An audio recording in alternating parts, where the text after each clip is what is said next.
Hello guys, and welcome to World Warfare and Economics. Do you recognize what we're looking at? Because I sure don't. This game has received a full overhaul, a revamp, and truest to that description that I have ever seen in a video game in my entire life. We're going to get into that today. The game has basically everything new about it. I've already done some testing, and we're going to hop in. I'm going to show you.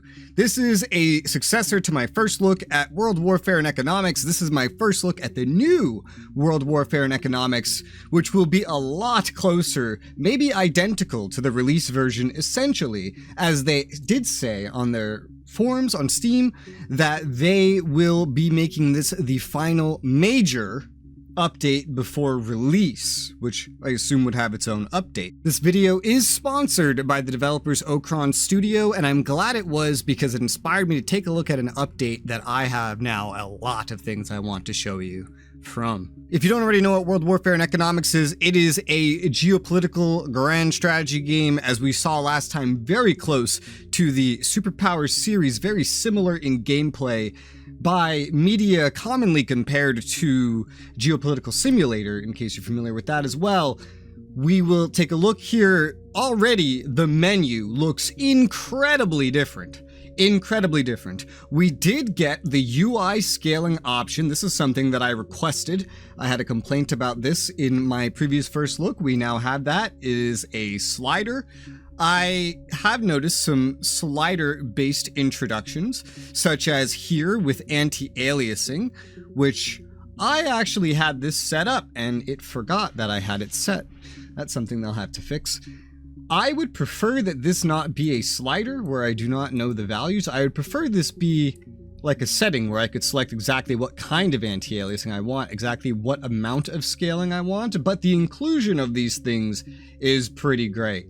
I'm very happy to have these. Otherwise, the amount of options is quite similar here. And honestly, so far, I think the new menu looks better. Let's go ahead and hit new game, and we can see, again, looks completely different. It used to just be a kind of static background with just a little bit of pop-ups. Now we have a more modern looking menu here. I can select a nation by literally just clicking on it. And we don't have the ability to use most of these here, but we can see their idea here for all of these things. They did disable a lot of these while they kind of redid all the old stuff. We have a war likelihood. This is another thing I would love to see be not a slider, but instead see it be value. Because if you have this here at like minimum, this is peace mode. It stops tensions from existing. Assumedly, if I just raise it a little bit, that will disable the peace mode. Otherwise, the tutorial's currently disabled. This will all be enabled, of course, come release. I can click between some recommended countries. It's really just a list of the like ranking top military nations in the world until you get to Canada, realistically. Just big, high-value nations. We are, of course, going to test with America, so we can make this as one-to-one with what it was in my initial first look. We can no longer right now select a year. They are just kind of handling the features, so the scenarios are currently disabled, but we still have our scenario selection. We would just slide between them on a menu and select our starting year. The default is 2020. That is fine by me. We have some difficulty things here that do function. We can go ahead and hit start, and I will actually show you the loading screen this time, because last time I actually skipped through this because it took so long, dude. It took like over a minute.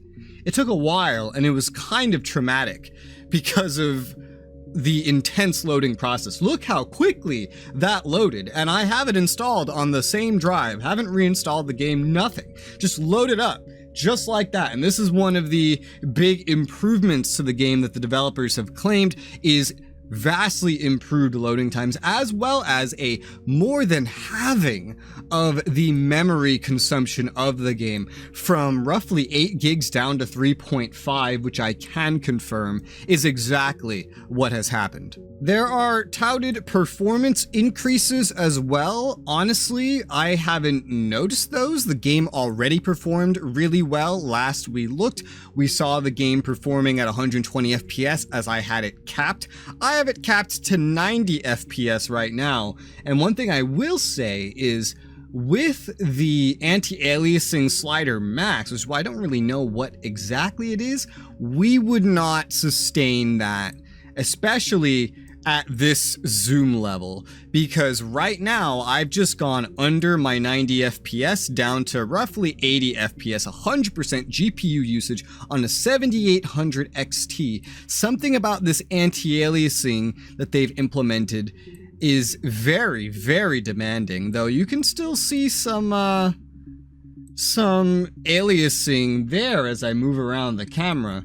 So another reason I'd love to see the values that we have here. Very demanding. Performance, I'm sure, will be improved even more. However, if you play with it lowered from max, you'll have absolutely no problems. That setting, I don't believe, was even in the game before. But we're going to compare everything. So already with the UI scaled up compared to last time, things are a lot more readable, though I would love to change the fonts here, because something about it is still hard to read, especially on the map. I could zoom like as far into this as I want, and I still think this could be a bit more readable, don't you? Now, I believe one of the first things I looked at last time was the yearly budget. This has become much different, and I really appreciate this. So this is one of the things that they said improved as well, is going to be the menus. The menu, as we can see, is a lot different. The old menu design involved pretty much every single tab consuming the entire screen. Now, everything is pretty much designed to come out from where you click it, including over here. Is this better? Is this worse? I prefer it, honestly, and the readability is still there. And now there's no selection up here that opens a radial menu, which I'm very happy with. Radial menus are designed for controllers, you know? It's to make things controller friendly, but having that be a default for your keyboard and mouse is really quite strange, but it's not a concern anymore. Now, our main budget is taken care of here, and so here's how it works. It's very simple. It shows us the amount of money required to meet the needs of our budget, which we will look at separately. I can use this slider to ask for an amount of money for the yearly budget. I can bring this up to roughly the minimum we need, or take the max, which is 4% of our GDP. I can hit confirm budget and I get a pop-up. It'll show how much the debt will increase. I believe this is by the next year, and our new account balance that we can spend for the year. It will be spent over time, over the year, on our demands, which value-wise will actually adapt over the years, so you will need to plan for this stuff in advance. Now, I can also, while figuring this, allocate a percentage of the total amount that I'm taking out, and so you can see my next year budget adapt to this, a percentage of what I'm taking out to paying off the debt. So we are, if we were in a positive value of, say, taxes, it's showing here all the values of where we're spending money and where we are earning it. If we were in a positive value, we would not be taking out debt at all. We would just have money, and then we could pay off debt. But we can still take out debt and pay off debt at the same time if we so chose, all the way up to using everything that we take out, though I assume the concept of that would be maybe not the best. You could still do it, though. Confirm the budget, though, and there you go. I now have over 800 billion ready to go. You can adjust the budget multiple times per year, but it will cause penalties to political influence. This is a concept that we explored. We can go ahead and take out even more, pay off the debt as we please. Now, where that money is being spent, as you may remember, is the sectors. So let's go ahead and look at that next, because this was part of looking at this information. It was also part of looking at other stuff as well. It's a lot more readable now. We have all these different sectors that you can see me scrolling through here. We have manpower, so we have nurses and doctors for healthcare, teachers, professors, social workers, engineers, scientists, police officers, firefighters. We can select, say, nurses here, and we can see how many of the total value of nurses are employed in our facilities and how many do not have a job. I can change the wage that they are paid, and I can change the target of manpower to higher. This will thus control my expenditures. You see, if I lower the target, then we would save money on that manpower. If I lower the wage, we would save money on that manpower. Going to facilities, we have city clinics, hospitals, mental hospitals. These all require different things, different professions. The doctors, nurses, where manpower is concerned, and elsewhere, there isn't specified manpower like that you need to allocate, but more of an automated one. There are also required resources, and this is another system that's been fully overhauled, is the resource system. Now, if you remember from the prior video, we couldn't see like any of this information. I just kind of showed it, basically whatever I could figure out, but we didn't really know how manpower was assigned at a glance. This information really wasn't provided. It was happening kind of like in Superpower 3, but there wasn't a lot of communication. Now there's a lot of communication. We could see the different tier of jobs based on education. We could see which jobs, which bits of manpower, the resources. We can see our expenditure on every specific little thing, build facilities, and when they're special facilities, such as in transportation, a seaport, for example, we can actually name them, which is really cool. I really like that. There's no manpower here, as you can see, but there's still jobs, no professions we have to fill, but still employment that happens. And if we go ahead and click this consumption toggle, we can actually see the resource that is being produced. Now, this I haven't fully figured out yet. It's different depending on what you're looking at. For example, if we look at media, here, it seems to show the exact amount of a resource that is provided.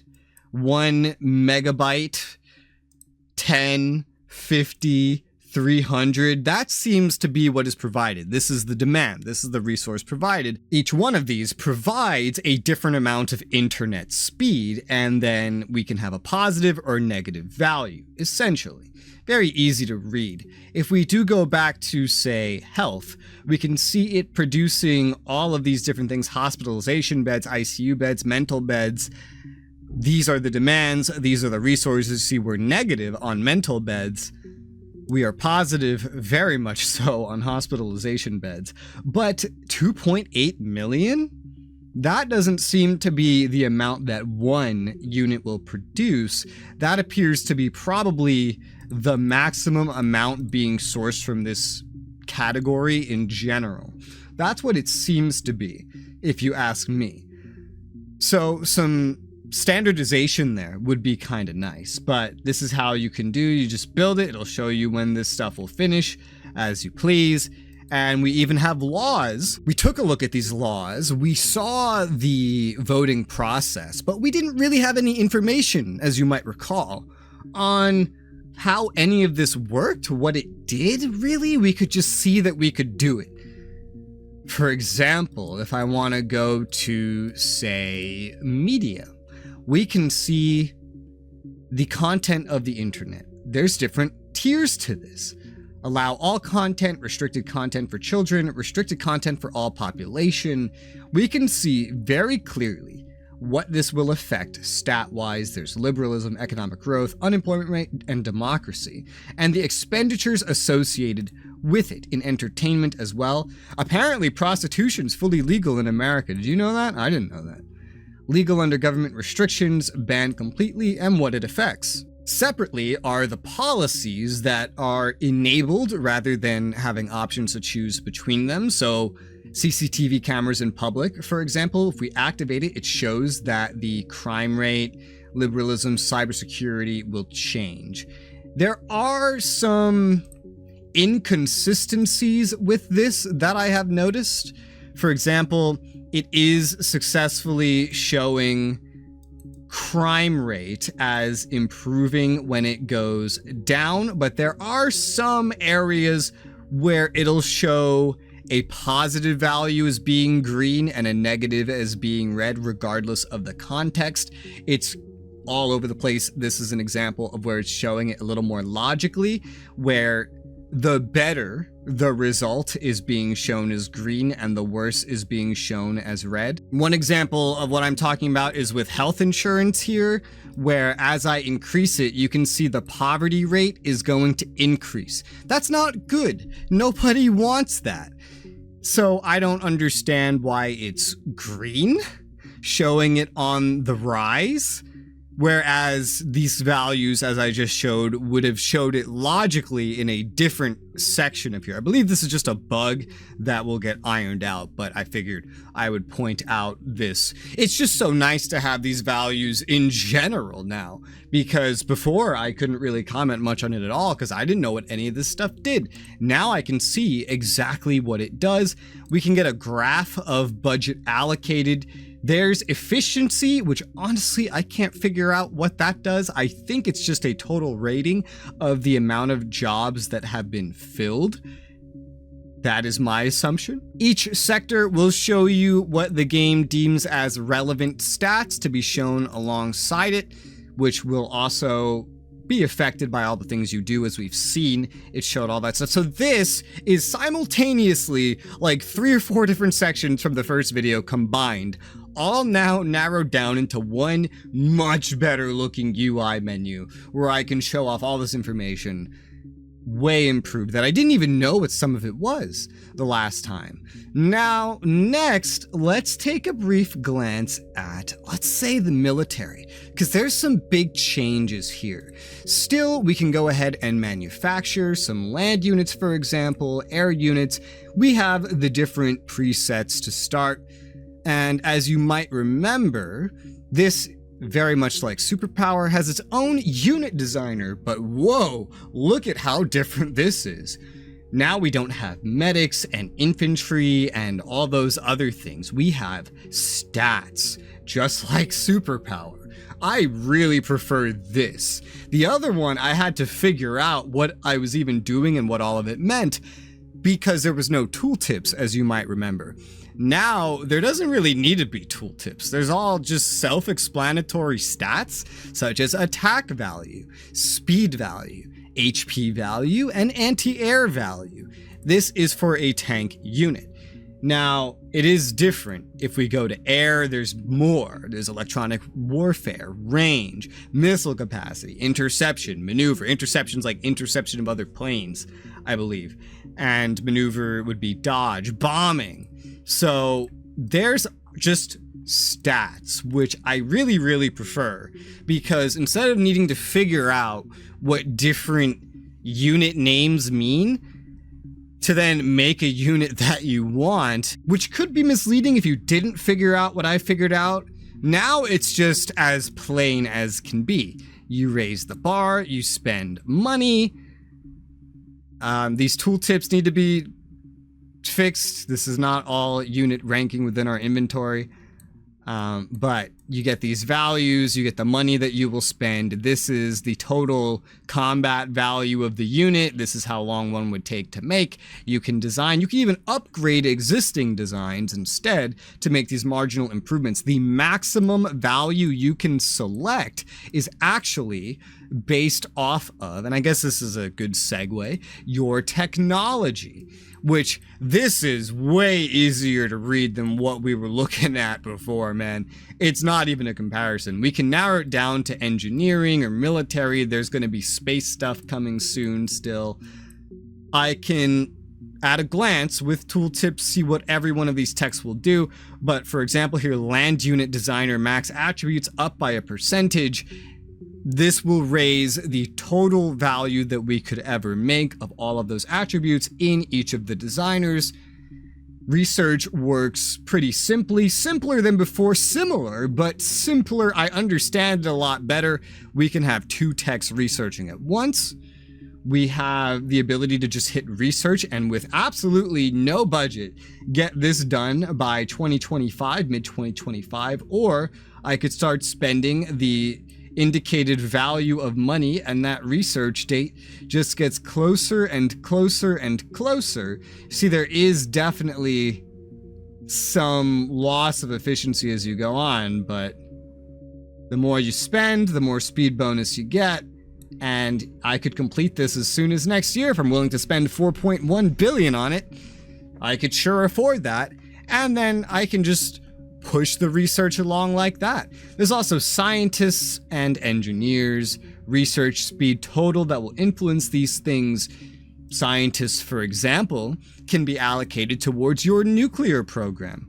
Allocate some scientists, nuclear reactors. You can have an enrichment rate, get enriched uranium to then pump this stuff out. There's a production and allocation rate for you to customize. You still deploy units like before, albeit with a much nicer UI. The UI, again, is much better. Of every claim that the developers have made that they have achieved, I have seen and am showing every single one of them to be true except for the performance. The performance is worse. Definitely. The game is harder to run, but that is partially because they introduced a new anti-aliasing feature, which I have jacked up to the max. I don't think it was there before, but certainly it makes the game a lot harder to run. You just go ahead, you select what units you want, you get the total value of manpower and capability here in total from all these different types of units you have, and then you can deploy that onto the, I have to select them, deploy them onto a land base like so. And so that will deploy onto the map. You can go ahead and just build these anywhere by selecting, right-clicking, and then you can build a base with which to deploy different units from.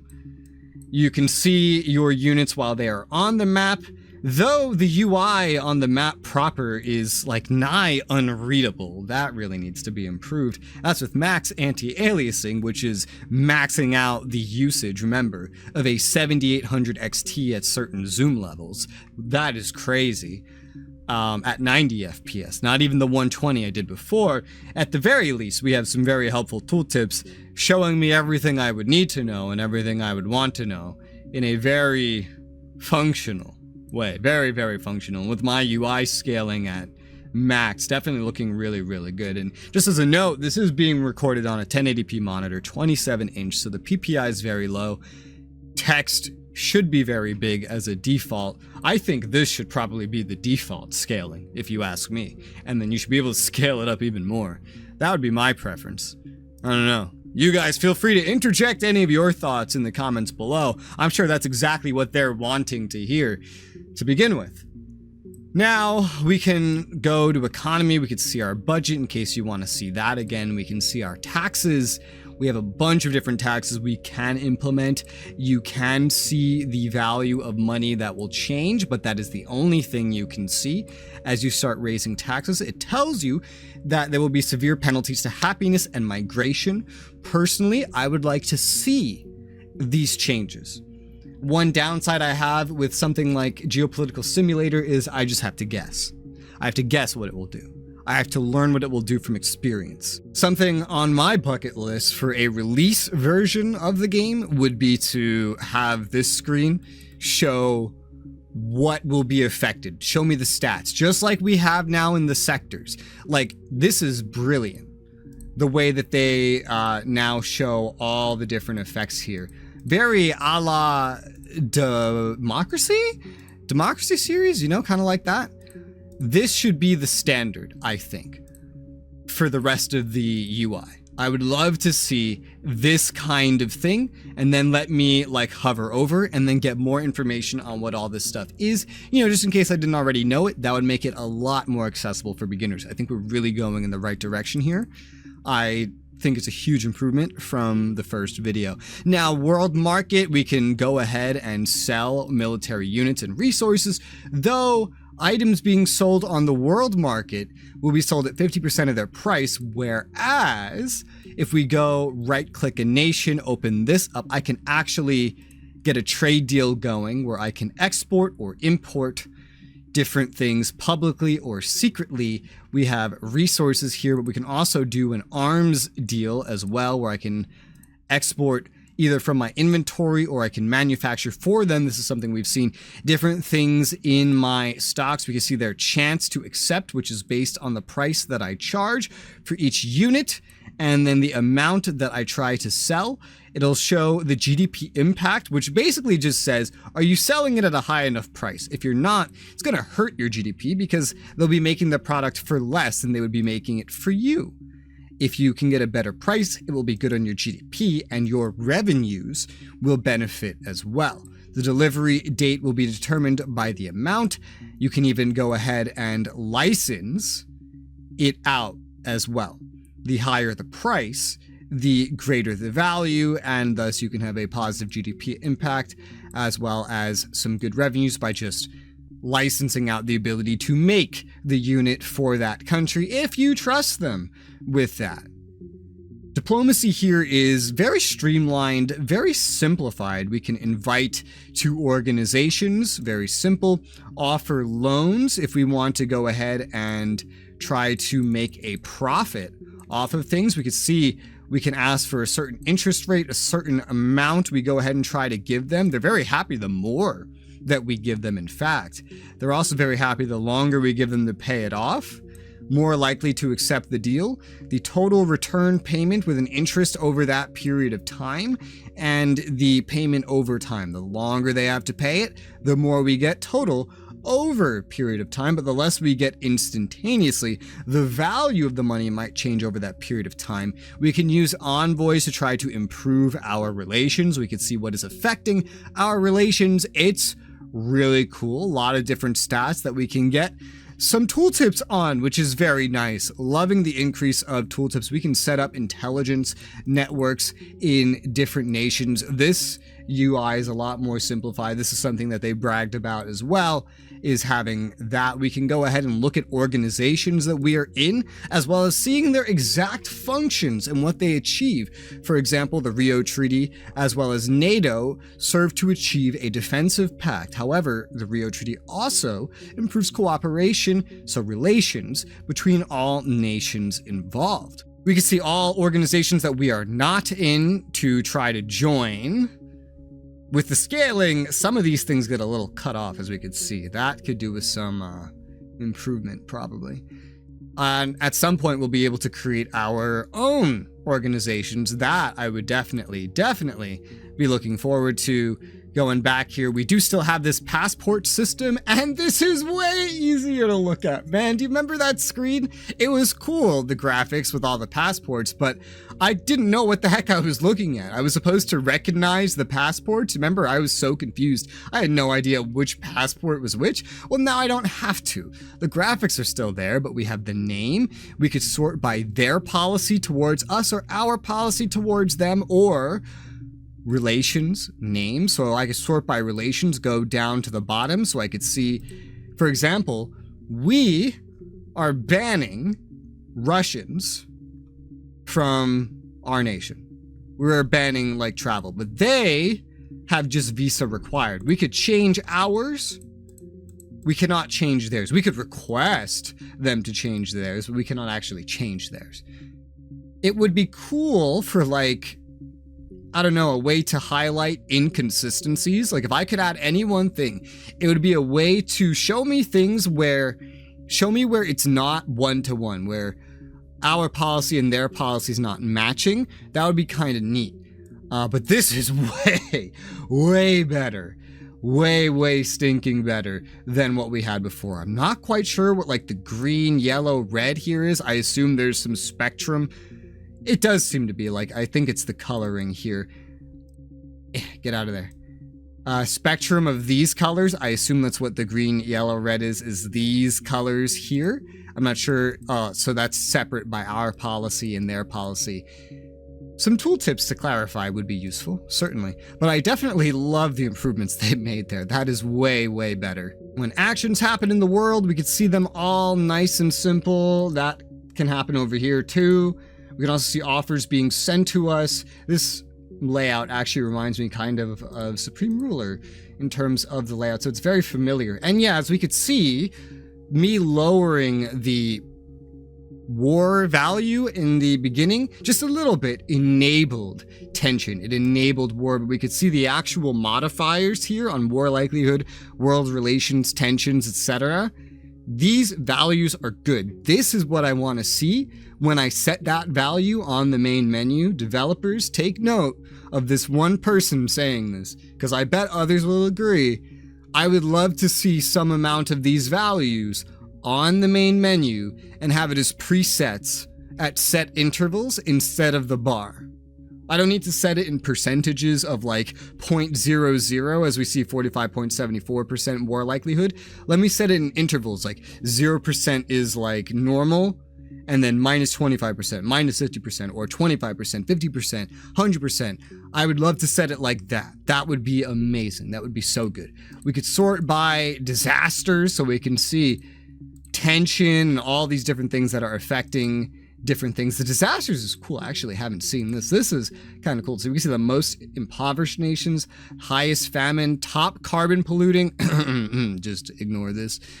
Definitely not a problem. But then the resources. Remember, we're not done talking about economy yet either. So they overhauled how resources work. Now it's not just a matter of you having them or not. There are actual values and stockpiles that can be achieved. You can subsidize resources in general. That's something we kind of saw in the first one, though. These menus are, I think, improved. This is just informational. We could go ahead and build right down here. We have province construction. This is very easy to sort through. You just open something up. I don't know what this reminds me of. Maybe like Imperial Rome's construction. Very functional. And then we could sort. I know one thing we need is like water, so I could specify places where water can be built. Select a location like South Carolina. Go ahead and select. I want to build a resource, not any production. I want to build some water.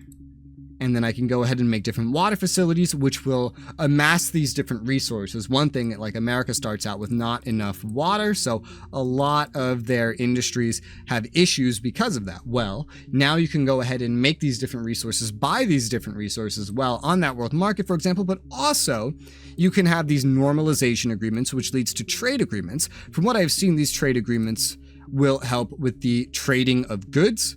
And the trading of goods one-to-one, as we have seen, is way better, way stinking better than using the world market, because you can actually specify the price instead of selling it at 50% of its value.